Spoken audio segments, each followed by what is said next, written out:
Ko darītu, ja es jums teiktu, ka zebrām ir daži tumši noslēpumi? Aiz šīm melnbalnsvīrām slēpjas mežonīga patiesība. Zebras var būt niknas.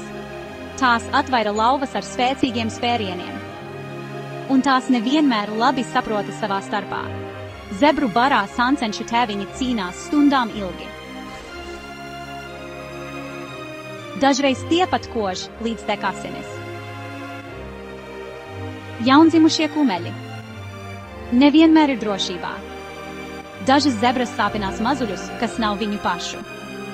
Pat to svītras, tās nav tikai stila dēļ. Šie raksti palīdz zebrām paslēpties no kukaiņiem un sajaukt galvu izsalkušiem plēsējiem. Bet lūk, pavērsiens! Katras zebras svītras ir unikālas. Break timing. Tāpat kā pirkstu nospiedumi. Tāpēc nākamreiz, kad redzēsiet zebru, atcerieties, tās nav tikai skaistas sejas. Tās ir izdzīvotājas, kas katru dienu cīnās savaļā. Kā jums patīk šāds šokējošs noslēpums?